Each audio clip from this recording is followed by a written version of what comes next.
मेरा नाम फूलन देवी है, लोग बैंडेड क्वीन के नाम से जानते हैं। और हमें पता नहीं था कि इतना संघर्ष करने के बाद हम जिंदा रहेंगे।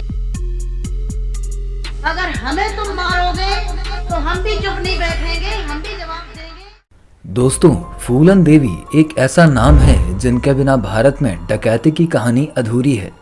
वो जिन हाथों से एक समय पर रोटियां बेला करती थी, उन्हीं हाथों से उन्होंने हथियार चलाना सीखा।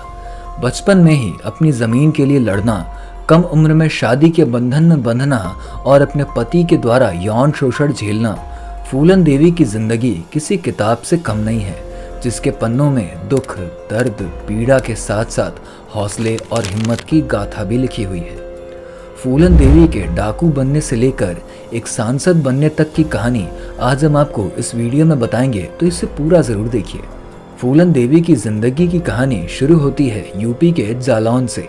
वैसे तो ये गांव ऋषि जलवान के नाम पर रखा गया था, लेकिन पूरी दुनिया को इस गांव से परिचय कराया फूलन देवी ने। उनका जन्म 10 अगस्त 1963 में एक गरीब परिवार में हुआ। छोटी जाति से ताल्लुक रखने वाली फूलन देवी के तेवर आसमान पर थे और महज 10 साल की उम्र में ही वो जमीन के मामले में अपने चाचा से भिड़ गई। लड़की के तेवर को देखते हुए घर वालों ने फूलन की शादी सिर्फ 10 साल की उम्र में ही एक ऐसे आदमी से करवा दी जिसकी उम्र फूलन से 35 से 40 साल ज्यादा थी। कम उम्र में हाथों में मेहंदी लग चुकी थी और ना चाहकर भी फूलन को ससुराल जाना पड़ा। फूलन के पैरों में जो बेड़ियां लगी थी, उसे फूलन एक काला पानी की सजा समझती थी।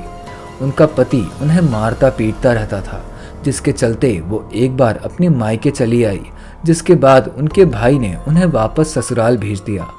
बेबस और लाचार फूलन देवी ने अपने ससुराल से भागने का इरादा बनाया और इसमें वो कामयाब भी हुई।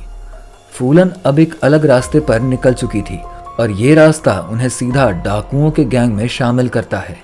इस गैंग का सरदार बाबू गुर्जर और उसका साथी विक्रम मल्ला फूलन पर दीवाना हो जाता है और आगे जाकर विक्रम फूलन के लिए बाबू गुर्जर को मौत की घाट उतार देता है। छोटी जाति की औरत के लिए ठाकुर की हत्या होने पर एक ठाकुर गैंग काफी भड़क गया और फूलन को इस हत्या का जिम्मेदार समझने लगा। ठाकुर की इस गैंग ने फूलन को अगवा करके लगभग 3 हफ्तों तक टॉर्चर किया। अपने ऊपर हुई इस तरह की प्रताड़ना का बदला फूलन ने अपने तरीके से लिया। 14 फरवरी 1981 का दिन था जब बेहमई गांव में सन्नाटा छाया हुआ था और ये वही गांव था जहां फूलन को 3 हफ्तों तक प्रताड़ित किया गया था। गांव का सन्नाटा देखते ही देखते गोलियों की आवाज में गूंज उठा। फूलन ने गांव के 22 ठाकुरों को एक साथ खड़ा करके उन्हें गोली से उड़ा दिया। 22 लोगों के नरसंहार ने पूरी दुनिया को हिला डाला और जिसके बाद फूलन देवी को दुनिया बैंडेड क्वीन के नाम से भी जानने लगी। चंबल में रहने वाली फूलन देवी के खिलाफ तकरीबन 22 हत्या, 30 डकैती और 18 अपहरण के केस दर्ज हैं, जिसके चलते उनके आत्मसमर्पण करने की बात तेजी से होने लगी। तारीख थी 13 फरवरी 1983, जब मध्य प्रदेश के भिंड जिले का MGS कॉलेज, जहां फूलन देवी ने तत्कालीन मध्य प्रदेश के मुख्यमंत्री अर्जुन सिंह के सामने अपनी पूरी गैंग के साथ आत्मसमर्पण कर दिया। फूलन को तकरीबन 11 साल तक जेल की सलाखों के पीछे रहना पड़ा। आगे जाकर उत्तर प्रदेश में मुलायम सिंह की सरकार आई, जिसके बाद मुलायम सिंह ने सबको चौंका देने वाला फैसला लिया और फूलन के ऊपर लगे सभी आरोपों को वापस लिया। साल 1994 में फूलन देवी जेल से बाहर आई और एक उम्मीद सिंह नाम के व्यक्ति से शादी करी।